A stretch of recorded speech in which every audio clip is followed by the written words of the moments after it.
Welcome, everybody. So my name is Emily Zobel. I'm the Ag and Food System Agent for Dorchester County over on the Eastern Shore. And I'm going to be your guys' speaker today. And for this session of backyard gardening, we're going to talk about summer vegetables and specifically their diseases and some management practices to prevent diseases. So let's go ahead and get started. Okay, so University of Maryland programs and events are open to everybody. If you need any accommodations for any of our future events, please reach out to the extension agent or the office hosting the event at least 2 weeks ahead of time so we can provide the accommodations. If you are having a hard time hearing me and you need closed captions, if you look to the bottom of the Zoom screen, you're going to see on that bar on the bottom, or it might be on your top, there's going to be this logo, which is the 2 CCs. It might be under the More button. And if you are watching the recording of this, you can equip closed captions hitting the same icon. So it's just those 2 CCs will give you closed captions. This is also when you can adjust your volume if needed. And since this is being recorded, if you don't want to be recorded, keep yourself on mute and keep your camera off. So I always like to start my presentations talking about resources so that you guys know first and foremost where you can go to get more information and where I got my information for this talk. So for those of you that live in Maryland or within the Mid-Atlantic, the University of Maryland Extension Home and Garden Information Center has a wealth of knowledge when it comes to vegetable production in your backyard, whether that's varieties to grow, insects that are feeding on it, good beneficial insects, pollinators, and so forth. And they also have some information about diseases. So this is a good place to check. If you do not live in Maryland, I would recommend checking with your local extension. Pretty much every extension group has some sort of home and garden information center type thing. Sometimes they're called different things. Sometimes they're called like garden. Sometimes they're called landscaping or something like that. But most state extension programs will have something like this. The American Horticulture Society and the National Gardening Association will also have web pages where they have information about kind of basics for gardening, including disease management. And you can also check your local library. We'll have lots of books about gardening. They may not have everything that's up to date about every disease that's possible, but they can definitely help you troubleshoot issues that arise in your garden. So I did want to point out on our extension website, we do have a really nice feature, which is called this Ask Master Gardener Experts. So this is a button that you can hit that will take you to a page where you can type in a question and upload 3 pictures. So if you have, say, a weird tomato disease or you see a bug in your yard that you're trying to identify, this is a great place where you can go to our website and submit this to our extension specialists, and they will take a look at it generally within, I want to say, 24 to 48 hours. They'll get back to you. Even if they don't know the answer, they'll get back to you and say, hey, we're still investigating this, but we'll let you know when we figure it out. So that's a good resource on our webpage. The other thing is that you will also find on our website is handouts that are like this. So this one happens to be the one for tomatoes. We also have one for peppers. We have one for cucumbers, and I think we have one for squash. So it's just a list of kind of common problems that you would come across growing this particular crop in your backyard. So these aren't exclusive to just diseases, but they would definitely have like common insects you would see, common environmental issues that may come up, and then common diseases that you may encounter during the growing season. So today I'm going to mainly focus on plant diseases. I've given talks about insects that you would come across and stuff in the past, and you can find those on our YouTube channel if you're interested in that. But today I'm going to really focus on diseases, and I think diseases can be a tricky one for a lot of people. They're not as common in home gardens, I think, as like insect pests and environmental stuff, which we'll talk about in a sec. But when they do come, sometimes because of a lack of knowledge, sometimes just because we don't really see them until the plants are really sick or we don't notice them, they can be a little bit more tricky for people, which is why we're going to spend today talking about them. So the general definition of a plant disease is it's a physiological or morphological change that causes a disturbance in the natural life process of a plant. We're going to focus on vegetable plants for this because it's backyard gardener, but it's worth noting that your landscape and ornamental plants can also get diseases. So trees, shrubs, bushes, flowers, all of them can also get diseases as well. When we think of diseases, we kind of think of them as being biological or living or abiotic, which would be our non-living agents. And we're going to talk about both in a little bit of detail today. I do want to disclaim that I'm not going to cover everything around plant diseases today. That would be an entire multi-series about plant diseases. So we're just going to try to hit kind of some of the high points. So when we think of living diseases or biotical diseases, these are ones that are going to have like a living pathogen. So if we think to like ourselves and when we get sick, things that make us sick could be like bacteria diseases. You could get something like the common cold, which would be a virus. You could get something like ringworm or foot fungus, so funguses. And then plants have these oddball things called osamis or water molds, which are really close to fungi but are slightly not traditional fungi. So all of these are kind of pathogens that can infect our plants and cause disease issues. So we'll spend the second half of today's talk talking about those.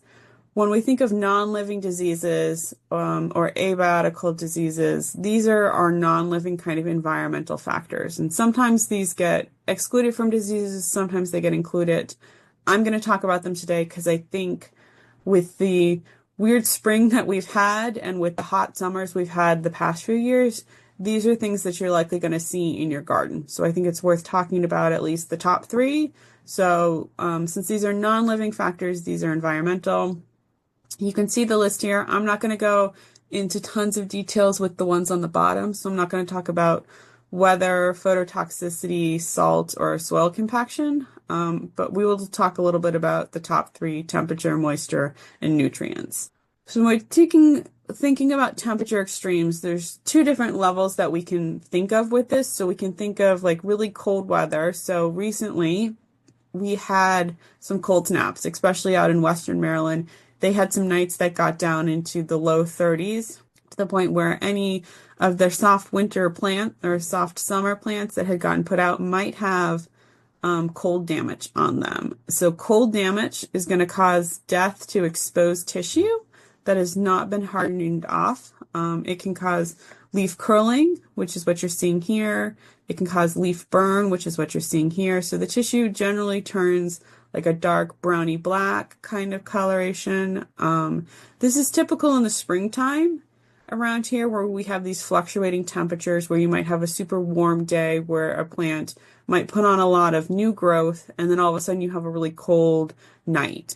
Typically, if the plants are large enough, they can outgrow this. If not, it's early enough in the season, oftentimes you can replant. But just note that if you come across this kind of like oddball kind of growth, one thing that I always say is check your nightly temperature at that point. What I think we're more likely to see going forward as we go into the summertime, and what a lot of us saw last year, is heat and heat damage. So when we talk about heat damage, this would be things like wilting. This can also be leaf scorch, which is what you're seeing right here. So you can see the scorch marks right around here. The leaf is also slightly curling because it's lacking water. Leaf curl can happen. This is generally going to happen to plants that are open in full sun, which is typically where most of us put our summer vegetables, because most of our summer vegetables want 6 hours of full sunlight. And all that. So the other thing that you can get with temperature extremes is you can get sun scald on things like peppers and tomatoes.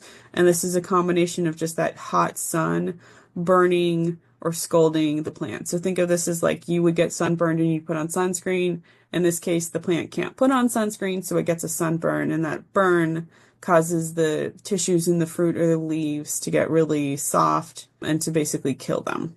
Moisture extremes is another one that you potentially could see happening. So this would be either not enough water, so a drought-like situation, or an excess of water where you'd have like a minor flooding type situation. So in both situations, plants will wilt. Wilting, I think, is the equivalent to like a runny nose for plants. So like when you get sick, no matter if it's a cold or a virus or the flu or what, most of us get like a fever and a runny nose. For plants, they wilt. If there's too much water, they wilt because their roots become waterlogged, which means they lack oxygen and then the root cells can't function, so they can't take up the water, so the plant wilts. Likewise, if you're in a drought situation, there's no water to be had in the soil, so the plant wilts. So you're going to have wilting in both cases. If you have waterlogged roots, the soil is going to be super damp and kind of really muddy. So if you have, if you're gardening in like clay or compacted soil, this is really common. And what oftentimes will happen is when you dig up the plant, you'll see that it doesn't really have a good root structure, or the root's kind of brown and miscoloration, and it's often rotted out because that root has just been sitting in water for so long.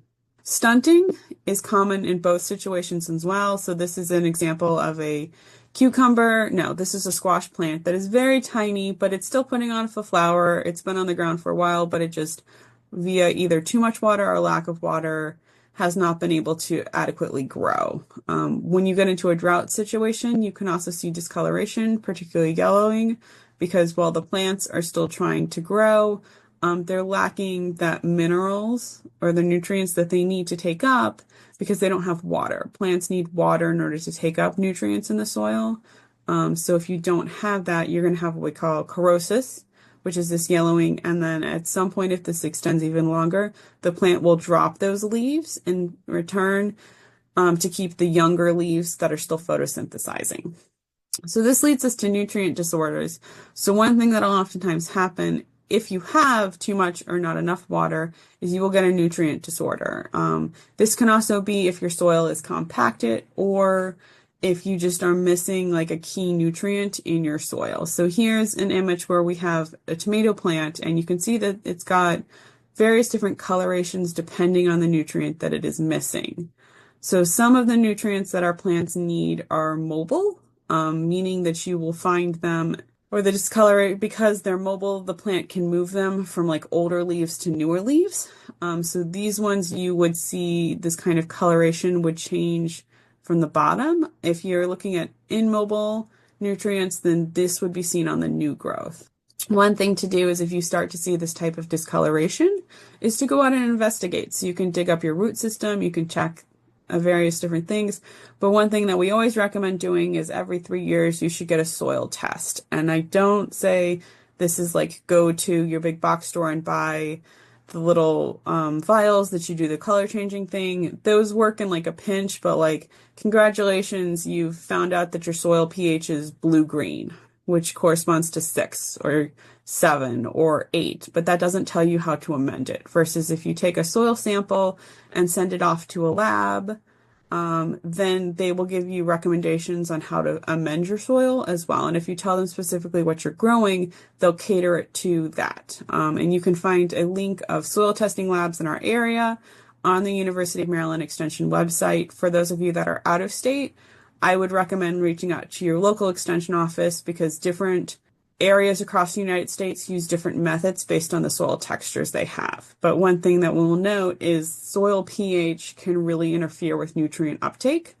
So you might say, well, I've got plenty of water, they're doing really good, but if that pH is off, it's possible that these nutrients are getting tied up in the soil. So one thing that I often see coming up that people often confuse with a pathogen disease is blossom end rot. And this is not actually a pathogen disease. This is a lack of calcium being put into the growing areas of your plants. So this would be at the blossom end of things like tomatoes or squash. This would be around the tips of things like brassicas. Sometimes it's a lack of calcium in your soil. Sometimes it's a lack of water in your soil for plants to take up the calcium, or it's too much water in your soil and the plant is taking up too much water and is growing too fast and is not absorbing enough calcium. So this is where you have to put on your detective hat and you have to say like, okay, how much calcium is in my soil, and do a soil test. And then it's like, how much water are my plants getting? Are they getting enough? Are they getting too much? Is it adequate? Is it not? And kind of just go from there and do the best to problem solve as you go. Here we're going to circle back to what I was talking about with the soil test. So again, the ideal time to do a soil test is early spring. Ideally, you really want to consider that pH. Look at those plant roots if you can, if you've got plants already in there that are making some interesting color choices, because that's going to tell you a lot about whether or not it's healthy or not. You want to make sure that you are applying a balanced fertilizer in that root zone because sometimes you can get toxicity from too much nutrient or too little nutrient. Likewise, if you've already put plants in the ground and you do a soil test and you realize the pH needs to be changed, you may want to hold off on switching that pH until the fall because trying to shift the pH with plants in the ground will likely shock them and could end up killing them. If you do go to the University of Maryland Extension website, you will see this nice handout here that breaks down what a soil test looks like when you get it in the mail and how to kind of go about interpreting it. You can also reach out to your local extension office and ask to speak to their home horticulture agent who can help you walk through your soil test results and go from there. So one thing that I think people might encounter right this minute, especially if you started seeds inside, is something that we call damper off or root rot. So this is not necessarily a disease as much as an environmental thing where you have little tiny seedlings and they look super healthy and then all of a sudden the next day they're not. And this is something I really see pretty common this time of year, especially as people started growing seeds. But what you'll generally see is it looks really healthy and then you get to, again, this root system and you see there's like a girdling effect right where it's at the soil and then there's like little to no root. So here we can see there's the girdling here and they just kind of flop over.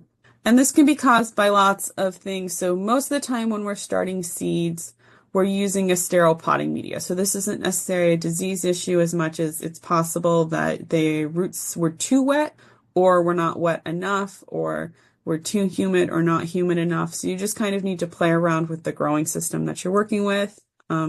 Here's some suggestions from HGIC on how to prevent this. So you always want to make sure that you use clean pots and trays and brand new potting media. And if you can find the seed starting potting media, that tends to be the preferred stuff. It's very nice and light and fluffy, which is really good for those young tender roots to kind of cut through. You want to use a heating pad, and this is a distinct specialized garden heating pad to go underneath those trays. So this isn't the heating pad that you use on your back or anything like that. This is one that heats up and stays at about 70 to 75 degrees. Now, if you don't have one of these, you can also put your seeds on the top of like your hot water heater or on top of a refrigerator until they start to emerge. And this just helps to get that soil warm so that those seeds germinate. You do want to provide them about 12 to 16 hours of light using soft white fluorescent bulbs. So you can do this via grow light. Generally speaking, high light, even from a window, enough of it gets bounced back through the window pane that it's not typically enough light for seedlings to really germinate and to thrive. When you go to water them, you want to use clean, warmish water. So this isn't boiling water, but like you want to use like lukewarm kind of water. Some studies have found that really cold water can shock transplants. Because again, these are tiny little tender babies. So you want to keep it as close to kind of like the ambient temperature where they are growing. We don't actually recommend that you need to fertilize your seedlings until they have true leaves. So this would be generally when they're a few inches high and they have those cotyledons are the first leaves. So you want to wait until the next set of leaves come up. Those are your first true pair leaves. And even then you want to dilute it down a lot because if you give them full strength fertilizer, a lot of times, again, really fragile root system, it could potentially shock those root systems. And then when you get ready to move them outside, you want to do what we call hardening off. So you want to move them outside and put them in the shade for a few hours and then move them back in someplace protected and then back and forth, lengthening the amount of time that they're spending outside until you eventually can leave them outside all day and then it's safe to plant them. You do want to check when your frost-free date is, and you don't necessarily want to put these tender summer vegetable plants outside before or after that date, just because if not, you risk that frost damage that I spoke about earlier. Okay, so now we're going to talk about those living pathogen diseases. And when it comes to pathogens, this is something that I don't typically see in home gardens as much as like insect pests, but when it does happen in a home garden, it tends to sneak up on people and it tends to wipe out a lot more of their backyard pests than say like a hornworm or something like that would, which is why we're going to spend time on it. So when it comes to our pathogens, to create a disease, you need three things, and we call this the disease triangle. So you need to have the pathogen being present. So this would be fungal spores or disease or bacteria or virus particles. You need an environment that allows that pathogen to thrive. and then you need a susceptible host. And when you have all three, you manage to get the disease. So you can think of altering and preventing diseases by altering one of the three. So we can reduce the amount of pathogens that are in our soil that have exposure to our garden. We can modify our environment to make it less ideal for these pathogens, as well as to make our plants stronger by giving them an environment that they're going to thrive in. And then we can swap out our hosts and choose things like resistant varieties when given the option.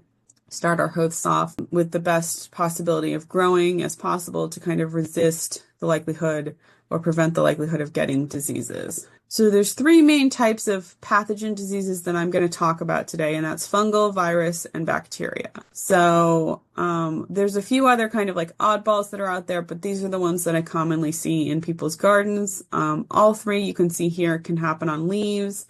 All three can kind of happen on stems. Root diseases tend to be like fungal and bacteria, but we'll kind of circle back on that in a sec. I do want to do just a quick like how to manage these in like a broad scope. So when possible, plant disease resistant varieties, especially if there's a disease that you know you've been battling in your yard. This is more for people that are planting in ground. If you're using container gardening and you're bringing in fresh potting media every single year, you've got less likelihood of getting a lot of the soil-borne diseases, but it's still worth planting those disease-resistant varieties. Here you can see is a study out of Purdue, and these are tomato transplants, and here are the ones that are not resistant to the disease, and here are our disease-resistant ones. It's worth noting that disease resistance doesn't mean that it's genetically engineered. These are hybrids or heirlooms that have been crossbred in order to have this disease resistance. And when you look at your seed packets or the label on the plants you were buying, it will say like resistant to, and will list out some things, or on the website it might have like a bunch of like letters, and then you can correspond that to like a key. So like tomato mosaic virus would be like TMV, or cucumber downy mildew would be like CDM or something like that. There's normally a key someplace that'll help you figure it out. Any diseases that you're more prone to get, it's worth kind of getting these disease-resistant varieties. You want to purchase disease-free seeds, tubers, bulbs, and crowns. Like, you don't want to start with anything that's diseased. So if you're buying from a reputable source, this should be fine. If you're doing something through like a seed swap or seed saving community, you may want to do what we call a hot bath with them. And you can find directions on how to do that on our website, just to make sure that when you're planting things that they're clean. And if you can't do that, then you can plant them in like potting media and then maybe just keep it in a container for the growing year to make sure that it does not transmit anything. You want to avoid planting in wet, poorly drained soil. And when you plant your plants, you want to make sure to give them adequate amount of space for air circulation. This is going to cut down on any fungal diseases that you may potentially have. Once your plants are established and you're into kind of like the heat of summer, when you go to water, you want to water first thing in the morning, and you always want to water at the base of the plant, not from the top. By watering on the top of the plant, if those leaves are wet, they're more inclined to have diseases growing there. Harvest your vegetables promptly and before they become overripe. Overripe vegetables are more inclined to get fungal diseases throughout the growing season. Do your best to keep your weeds down as well, because a lot of times those weeds can be hosts for some of these disease things that can then be vectored by some of our insect pests. And then if you see something that looks diseased in your garden, go ahead and prune either part of the plant or all of the plant out. It is better to go ahead and give up and throw away maybe one of your 2 or 3 tomato plants than have all of your tomato plants become diseased. So I'm going to go through each one of these types of diseases now and touch on just a few that are more common in kind of garden situations. Again, I'm not going to touch on everything today because we have a limited amount of time, but you can reach out to me or the Home and Garden Information Center with more questions. So viral diseases are the ones that are least likely to really come across. I find in the home garden, a lot of our plants have resistance to virals that you would find in like big box stores. So these are more things that you tend to encounter when handling like heirloom varieties, and they can be really kind of tricky to diagnose because you tend not to notice it until the plant is like this, where it's like really obviously looking kind of odd compared to its other ones. When it comes to viral diseases, it's just like a virus, like when we get one. So it's a piece of RNA or DNA wrapped in a protein coat. In this case, they are transmitted through insects or mites, though. So this is some insect has this virus, it's living in their gut. It comes and it feeds on your plant, and through the process of feeding on the plant, it's injecting some saliva with the virus, can pass it on, basically. So when you have a plant that is diseased like this, and it's very obvious, there's no saving this plant, you're better off pulling it out. Because if not, and you leave it, then an insect could feed on this one and then move over to your next plants. So some symptoms you would get from viruses would be this mosaic banding, which we're going to take a closer look at in a sec. You could also get ring spots. You can have a stunting growth, distortion of the leaves, which you can kind of see here. So like these leaves look kind of normal, but these inner leaves here are really distorted compared to like these back leaves that are super healthy. And then you can have necrotic rings, which is like death rings or lesions with them. So here's some other pictures of some viruses. So this is the cucumber mosaic virus that you're seeing here on like cucumbers and then here on the leaf. So you can really see that mosaic or that banding type pattern. And this can be really confusing on landscape plants because you can't figure out like, is this a virus or is this just a banding pattern? On our vegetable plants, it tends to be a little bit more obvious because we know they typically don't have odd colored leaves. You can also get things like leaf curling, leaf cupping, or leaf stunting, which is what you're seeing here with the tomato spot wilt virus. Here's the tomato mosaic virus, and here's an example of what it looks like on the fruit as well. So this will get onto the fruit as well. There is no saving plants once they have this. So again, ideally you want to go ahead and remove them. Once they have them, you don't want to save seeds from anything that had a virus either because the virus could potentially be in the seeds as well. And most viruses are very similar. Like if you're trying to figure out what it is and you think it's a virus, you can put in the type of plant it is, what you're seeing, and then virus. And generally speaking, most plant pathologists name things based off of that. So like the cucumber mosaic virus causes mosaic patterns on cucumbers. The tomato spot wilt virus causes tomato plants to be spotty and then wilt, and it's a virus. So just like entomologists aren't super creative with their names, plant pathologists pretty straightforward with their names. Bacteria diseases are the next one I'm going to talk about. These are slightly more common than viruses, and they tend to be found in the environment, or they can be transmitted via insects. So bacteria are small single-celled microorganisms. They can enter through wounds, so think like the stomas of the leaves, or through natural openings. So one of the common ones we get is the cucumber wilt, which is what you're seeing down here. This one actually gets transmitted through a cucumber beetle. So the bacteria lives in the cucumber's gut, in the beetle's gut, and then when the beetle comes and feeds on your plant, it causes a wound, and then when it poops, the bacteria is in its poop, and then the bacteria gets washed into the wound, and then it infects the plant. So these can spread via water, contaminated seeds, or insect pests. And then some of the things that you might notice with these would be bacteria ooze, which is what this looks like right here, and we'll circle back to that in a sec, but you can also get leaf spots. Compared to some of the other ones, you can see that the leaf spots here are very angular looking, and unlike the viruses that had that overall pattern, where it was like discoloration and like banding, these are a little bit more random. Typically with bacteria, they get up to the vein and they stop though. They don't tend to cross veins and they're very angular compared to fungal diseases, which we'll talk about next. You can get fruit spotting. You can also get fruit cracking, like what we're seeing on this watermelon here.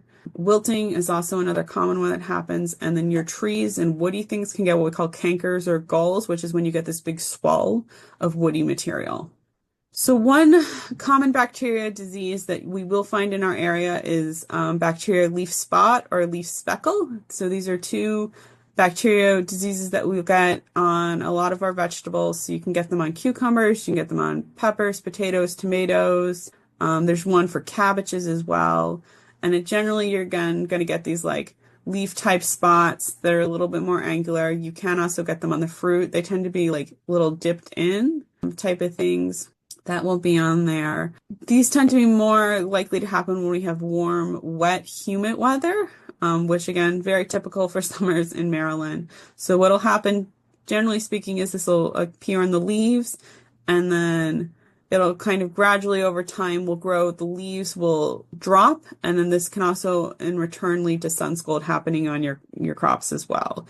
If it gets really bad, the bacteria disease can transmit over to the fruit, which is what you're seeing here on the tomato, especially if it's really wet.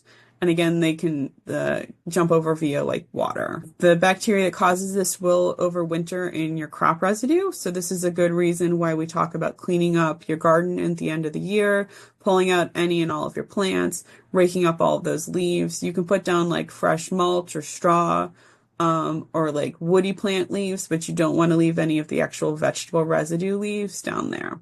If we do have hot, dry weather, it does tend to slow down this disease. But if we have like a warm, wet, humid summer, you're going to be more inclined to get this. So bacteria wilt is another one that we see. Now, there are some varieties that are mildly resistant to this. So that's an opportunity. If you're worried about this, this is common in cucumbers and melons, but it can infect all cucurbits. And again, the bacteria itself lives in that gut of that striped cucumber beetle. When he comes to feed on your cucurbits, he chomps on it, he causes a wound, and then he poops, and the poop gets washed in, and now the plant has the bacteria. What the bacteria does is it clogs up the xylem, which you can kind of see in the picture here. You'll get that like ooze stuff. So young plants are going to wilt early in the day, in like the heat of the day, and then if you water them, they'll recover overnight. But the longer this goes on, their ability to recover gets less and less. The other thing is you'll notice that it starts to drop leaves at the bottom. Sometimes they'll try to split out runners, but generally speaking, it's best to just remove these plants, especially when it comes to squash and cucumbers. They germinate pretty quickly. So if this happens midsummer, you could probably pull them out and put in another plant in like container or something like that and recuperate some cucumbers for like late summer. So here's that bacteria ooze just in a little bit more zoomed up thing. So here it is in corn where you can see where you just have these like droplets of ooze, or again, right up, if you were to slice your plant in half, you would see there's like this gummy, sticky stuff coming out of where that xylem and phloem would be. And that's our bacteria. So the bacteria has basically clogged up the xylem and phloem of your plant. So again, they can't absorb water quite as fast because there's bacteria there, which again, in the heat of the day causes them to wilt. So some suggestions for managing bacteria diseases would be planting resistant varieties, going with those seed-free or disease-free seeds and propagation material. Sanitation is a really big one. And in this case, making sure to disinfect any pruning tools that you would have, especially when it comes to woody material. This is one of those reasons why we recommend rotating where you're putting your plants. So if you put tomatoes there this year, you don't want to rotate to peppers or eggplant because they're in the same family. You want to rotate completely out of that family. So if you did peppers or eggplants or tomatoes there this year, put in squash or brassicas or sweet potatoes or carrots or radishes or lettuce. Like rotate out between the cropping families. We want to try to avoid any surface wounds. In this case, we may need to control our insect vectors, and then we can promote kind of good airflow to help dry out those leaves, especially on the top levels. So now I'm going to jump into fungal diseases. It's really worth noting that the majority of our fungal species that are living in our soil and our environment are beneficial to our plants. A lot of them do things like help to break down minerals in the soil, or they help combat like harmful things in the soil. So most are beneficial or harmless. 92% of all of our known kind of like fungal species that live in our soil and our gardens. But we have about 8% that would be considered pests, and these pests make up 85% of our plant diseases. So the bulk amount of plant diseases that you will encounter in your garden are going to be fungal. Something to note about the fungal diseases compared to the other two that I've talked about is fungal diseases can actively penetrate your plants. Now, some of them will prefer healthy plants. A lot of them, however, will be optimistic, will do stress plants. So part of combating fungal diseases is to keep your plants as healthy as possible. Some of them are not typically pests, but will become pests if, say, your plants become like waterlogged and root bound or something like that. So the spores can spread via wind, water, or animal vectors. Some of them will overwinter in the soil or on plant debris. So they can get into your leaves. They can also get onto fruit. It's worth noting when it comes to our diseases with fungal that the leaves tend to be more circular type damage. A lot of times it can be sunken, and a lot of times you'll see those fruiting bodies over time develop. So our signs and symptoms can be leaf spots, the really common one that you're going to see. And unlike, say, our bacteria where they were really angular, our fungal leaf spots tend to be very circular and they tend to be very ring-shaped because, again, you're going to have a spore that's then going to spread out throughout, and they tend to not stop at the leaf vein. You can also get things like rust, mildews, or fruit rot where you're going to actually see that fruiting body of the fungal. And then you can get stem and root rots where, again, you're going to have that like lesion taking place either on the stem or you're going to have a lack of a root system taking place. So a common one that I see on cucurbits in backyard gardens is powdery mildew. This has like a white powdery look that grows on both sides of the leaves. Over time, it'll turn to a yellow color and the leaf will shrivel up and die. This necessarily doesn't flat out kill the plant, but it does kind of decrease the plant's health. And so it can decrease the number of flowers that it can make, which in return decreases the amount of fruit. It can cause incomplete ripening. And then when the leaves die back themselves, it can make the plant more prone to sun scald. The best thing to do is if you're starting to see this is to prune out any of the diseases that you notice this on, as that will help reduce the transmission as well.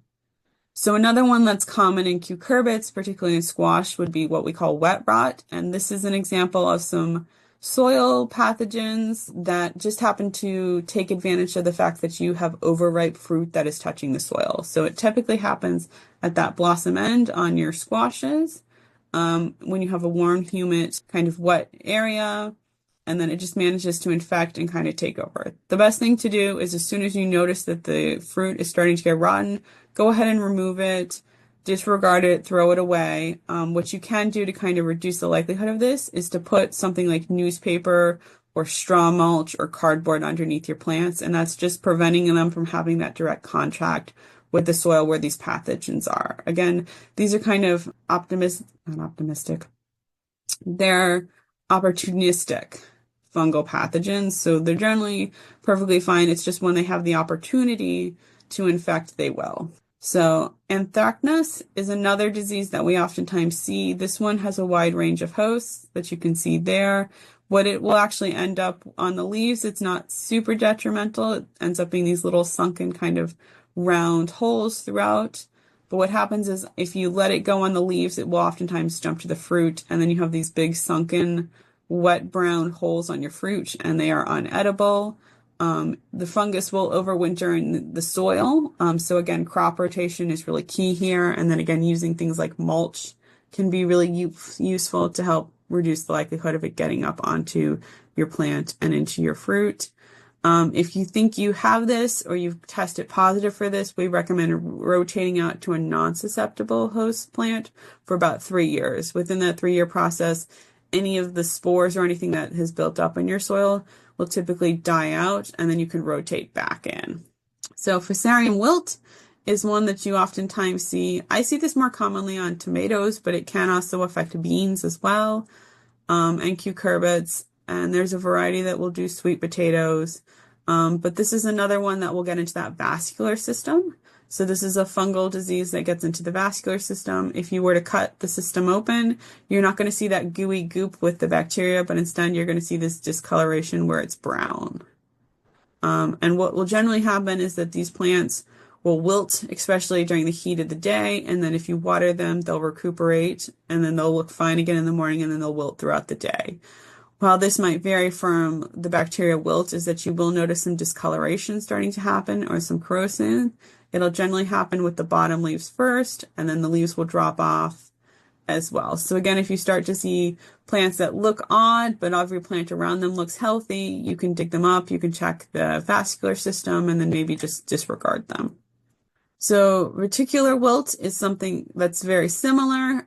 So this is a soil-borne pathogen, lots of different hosts again. This one has this interesting characteristic where it will affect the leaves as well.